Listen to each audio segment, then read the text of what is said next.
అందరికీ నమస్కారం. A to Z health and beauty tips ఛానల్కి స్వాగతం. ఆరోగ్యాన్ని కోరుకునే ప్రతి ఒక్కరికి మా హృదయపూర్వక నమస్కారములు. ఈ చలికాలంలో అందరం పొడి దగ్గుతో చాలా ఇబ్బంది పడుతుంటాం. ఈ పొడి దగ్గు, తడి దగ్గు లాంటివి తగ్గిపోయేందుకు మన ఆయుర్వేదంలో కానీ మన పెద్దలు కానీ చాలా చిట్కాలు చెప్పినారు. వాటిలో 2 చిట్కాలను నేను మీకు వివరిస్తున్నాను.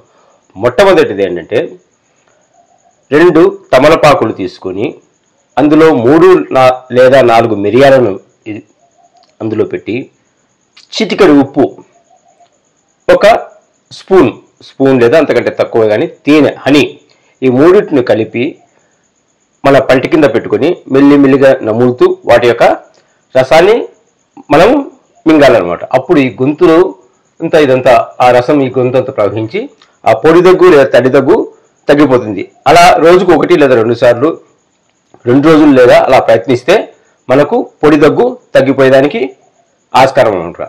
టాబ్లెట్స్ వాడకుండా ఇటువంటి వైద్య విధానం మనకు చాలా బాగా ఉపయోగపడుతుంది. అలాగే ఇంకొకటి, ఆయుర్వేద శాస్త్రంలో మనకు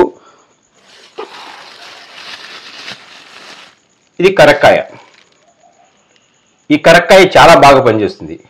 ఇది మనం ఒక 10 రూపీస్ అయినా తెచ్చుకుంటే చాలు. ఈ కరక్కాయను చిన్న ముక్కగా చేసుకొని, చిన్న ముక్కగా దంచి, చిన్న ముక్క, ఇంత పీస్ కాదు, ఇంతకంటే ఇంకా చిన్నది, ఇంత పీస్ అయినా చాలు, పంటి కింద పెట్టుకోవడం వల్ల ఆ రసాన్ని మింగడం వల్ల ఈ పొడి దగ్గు, తడి దగ్గు అనేది పూర్తిగా నయమవుతుంది.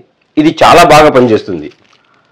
ఇది ఆయుర్వేద షాప్లో ప్రతి షాప్లో దొరుకుతుంది. ఈ కరక్కాయ కొద్దిగా పీసు ఇలా పంటి కింద పెట్టేసుకుంటే వాటి రసాన్ని మింగుతాం. అలా ఫస్ట్ పెట్టుకుంటేనే కొద్దిగా ఇబ్బందికరంగా ఉంటుంది, ఎందుకంటే కొద్దిగా చేదుగా ఊరుగా ఉంటుంది. కొద్దిసేపు అయిపోయినాక 1 నిమిషం లేదా 2 నిమిషాల తర్వాత చాలా టేస్టీగా ఉంటుంది.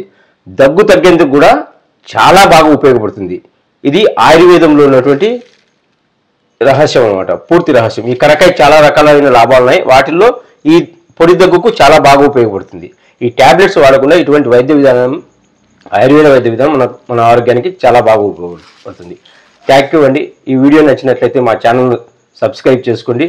ఇటువంటి హెల్త్ అండ్ మరియు బ్యూటీ టిప్స్ కోసం మరియు ఎంటర్టైన్మెంట్ కామెడీ వీడియోస్ కోసం మా యొక్క ఛానల్ను సబ్స్క్రైబ్ చేసుకోండి. Thank you.